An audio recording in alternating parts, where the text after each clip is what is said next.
Doctor గారు ఇప్పుడున్న పరిస్థితుల్లో మీకు తెలుసు అంటే యంగ్ జనరేషన్ నుంచి 50-40+ వాళ్ళు కూడా ఎక్కువగా షోల్డర్ పెయిన్ అంటూ ఉంటారు. ఏం చేసినా కొంతసేపు ఏదైనా పని చేయనివ్వండి ఆ భుజాలు నొప్పి వస్తున్నాయి, ఎక్కువసేపు పడుకున్నా కూర్చున్నా షోల్డర్ పెయిన్ అంటున్నారు. అసలు కారణాలు ఏంటంటారు? సో షోల్డర్ పెయిన్కి చాలా కారణాలు ఉంటాయండి. ఒకటి, మనము ఏజ్ పరంగా కూడా మనకు మారుతూ ఉంటుంది అన్నమాట కారణాలు. షోల్డర్ పెయిన్స్కి కారణాలు డిఫరెంట్ రకాలుగా ఉంటాయి. ఒకటి మోస్ట్ కామన్ కింద చూసుకుంటే ఒకటేమో టెండినైటిస్ అంటామండి. టెండినైటిస్ అంటే ఇంపింజ్మెంట్ అనమాట, అంటే షోల్డర్ ఇంపింజ్మెంట్. ఇప్పుడు మనకు షోల్డర్ ఇలా ఉంటుంది, మన బాల్ పైన మజిల్ ఉంటుంది, ఆ పైన బోన్ ఉంటుంది అనమాట. సో ఆ బోన్కి కింద బాల్కి మధ్యలో మజిల్ క్రష్ అవడం వల్ల వచ్చే పెయిన్ టెండినైటిస్ అంటాం. అది ఇంపింజ్మెంట్ అనమాట. సో దానికి మెయిన్ రీజన్ ఏంటంటే, ఒకటి మన షోల్డర్ని సరిగ్గా స్ట్రెంగ్తన్ చేయకుండా ఉండటం.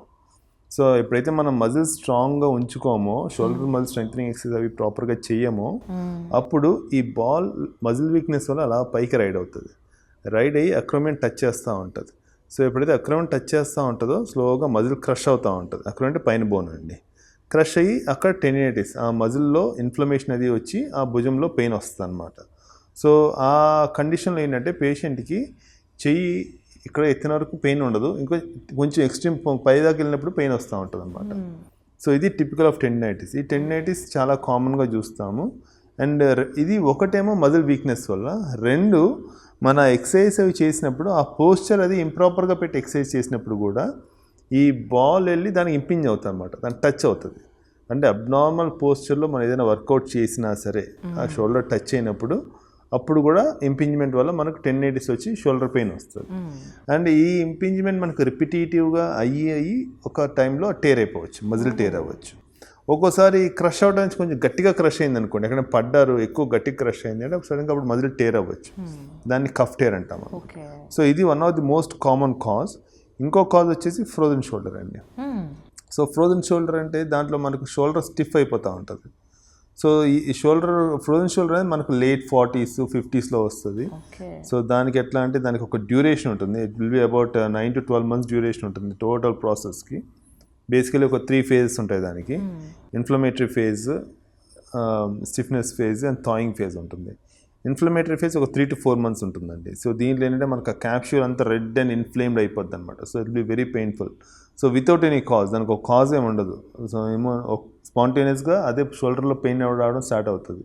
అండ్ ఎంత సివియర్గా ఇన్ఫ్లేమ్ అవుతుందంటే వాళ్ళకు ఈవెన్ నైట్ పడుకునేటప్పుడు కూడా స్లీప్ డిస్టర్బ్ స్లీప్ ఉంటుంది, అంత సివియర్ పెయిన్ ఉంటుంది అన్నమాట. Then that will go on for about 3 to 4 months.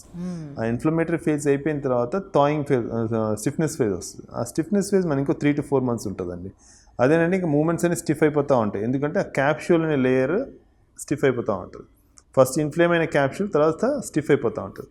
So stiff అయినప్పుడు ఏంటంటే ఇక్కడ దాకా వెళ్తుంది, ఇంకా పైకి వెళ్ళదు, ఇక్కడ దాకా వెళ్తే ఇంకా వెనక్కి వెళ్ళదు, ఇక్కడ దాకా ఇంకా సైడ్ వెళ్ళదు. So global restriction of movements వస్తాయి అన్నమాట. సో ఈ స్టిఫ్నెస్ ఫేజ్ ఇంకో 3 to 4 months ఉంటుంది. లాస్ట్ థాయింగ్ ఫేజ్లో మనకు స్లోగా అదంతా రిజాల్వ్ అయ్యి ఎక్సర్సైజ్ అవి చేస్తే మళ్ళీ will be back to normal.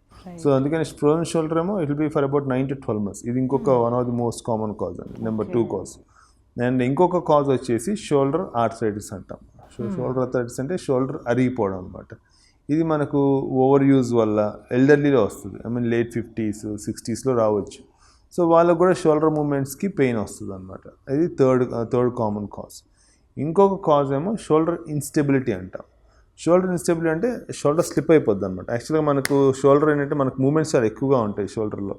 ఈ కప్పు అండ్ బాల్ ఉంటుంది, మనకు మూమెంట్స్ ఏంటంటే చాలా ఎక్కువ గ్లోబల్ మూమెంట్స్ ఉంటాయి when compare to hip joint. So దానికి మెయిన్ రీజన్ అంటే చుట్టూ ఉన్న లెగమెంట్స్ అన్నీ కూడా కప్పుకి వెళ్ళి అటాచ్ అవుతుంది అనమాట. సో ఎప్పుడైతే మనకు ఆ లేబ్రమ్ అనే టిష్యూ అక్కడ నుంచి టేర్ అవుతుందో అప్పుడు షోల్డర్ ఇన్స్టెబిలిటీ ఉంటుంది. అంటే ఎప్పుడైతే చేయి మన పైకి వెళ్ళి ఎత్తుతామో స్లిప్ అయిపోతుంది బాల్, అది షోల్డర్ ఇన్స్టెబిలిటీ అనమాట. సో ఈ షోల్డర్ ఇన్స్టెబిలిటీ వల్ల కూడా షోల్డర్ పెయిన్ వస్తూ ఉంటుంది. అంటే వాళ్ళకు గూడు జారడం అంటారు చూస్తారా, so distribution multiple times distribute అవుతుంది. ఒకసారి వాళ్ళంతా వాళ్ళే సెట్ చేసుకుంటారు, ఒకసారి హాస్పిటల్కి వస్తే మేము సెట్ చేస్తాము. So that's how it is అనమాట. So how we can identify, ఇప్పుడు మీరు అన్నట్టు అది frozen shoulder or tear shoulders, ఇవన్నీ హౌ కెన్ వీ ఐడెంటిఫై అంటే ఏ స్టేజ్లో మనం హాస్పిటల్కి రావాలి ఆ పెయిన్స్? ఒకటండి, మనకు యాక్చువల్గా షోల్డర్ పెయిన్ స్టార్ట్ అయిందంటే ఫస్ట్ మనం హాస్పిటల్కి వెళ్ళిపోవాలి. ఇప్పుడు మనం ఆ పెయిన్ బాగా ఎక్కువైన దాకా వెయిట్ చేయకూడదు, ఫస్ట్ వెళ్ళి ప్రాపర్ డయాగ్నోస్ చేసుకోవాలన్నమాట. సో దాంట్లో ఏది పర్టికులర్ డయాగ్నోసిస్ సంబంధించిన కేటగిరీలో పేషెంట్ ఉన్నారు అన్నది మేము ఒకసారి ఎగ్జామిన్ చేస్తే మనకు అర్థమైపోతుంది. అండ్ ఇఫ్ రిక్వైర్డ్ ఒక ఎంఆర్ఐ స్కాన్ లేదా ఎక్స్రే చేస్తాం అన్నమాట. సో దాంట్లో మనకు క్లారిటీ వచ్చేస్తుంది. సో ఆఫ్టర్ దట్ ఈ డయాగ్నోసిస్ అయిన తర్వాత సో ఇది క్యూర్ అవుతుంది లేదా it will go to up to surgery అనేది ఎట్లా ఉండబోతుంది? సో దీనిలో ఒక్కొక్క కండిషన్కి ఒక్కొక్కలా ఉంటుందండి. ఫర్ ఎగ్జాంపుల్ టెండినైటిస్ అంటే ఇంపింజ్మెంట్ సిండ్రోమ్, దీనికి సర్జరీ అవసరం లేదు. Okay. So all we need to do is strengthening exercise, కొంచెం కొలాజిన్ పెప్టైడ్ ఇస్తాము, దాంతో మజిల్ టెండన్ హెల్త్ కొంచెం ఇంప్రూవ్ అవుతుంది. సో ఎప్పుడైతే హెల్త్ ఇంప్రూవ్ అవుతుందో ఆటోమేటిక్గా అదే బాల్ని కిందకు ప్రెస్ చేసేస్తుంది. కిందకు ప్రెస్ చేసినప్పుడు మన సమగ్రమైన స్పేస్ వచ్చేస్తుంది. అప్పుడు మనకు స్లోగా ఆ పెయిన్ తగ్గిపోతుంది అనమాట. So impingement syndrome pain resolve అయిపోతుంది. సో దానికి సర్జరీ అవసరం లేదు. ఇఫ్ రిక్వైర్డ్ ఒక ఇంజెక్షన్ ఇస్తాం సో దట్ ఇన్ఫ్లమేషన్ తగ్గించడానికి.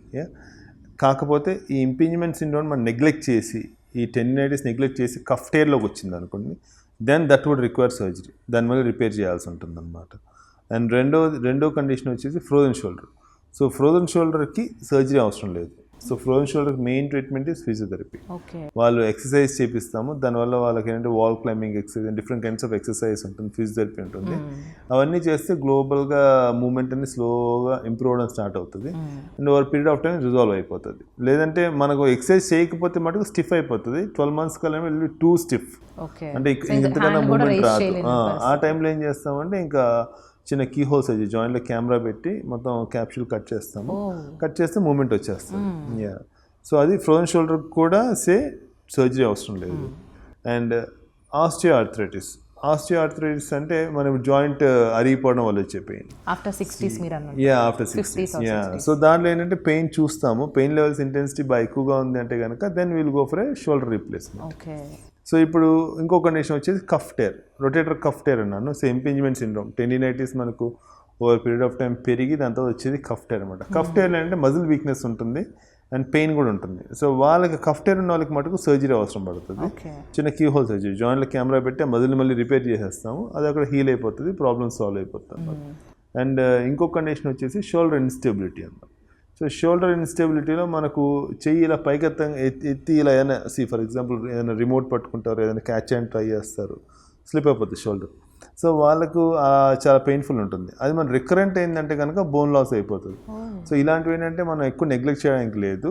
ఇలా ఇన్స్టెబిలిటీ ఉన్నప్పుడు చిన్న కీహోల్ వేసి దాన్ని రిపేర్ చేస్తాము, చేస్తే అది హీల్ అయిపోతుంది. అలా కాకుండా మనం దాన్ని నెగ్లెక్ట్ చేసి వారి పీరియడ్ టైం అలా మల్టిపుల్ టైం డిస్లొకేట్ అయిందంటే బోన్ లాస్ అవుతుంది.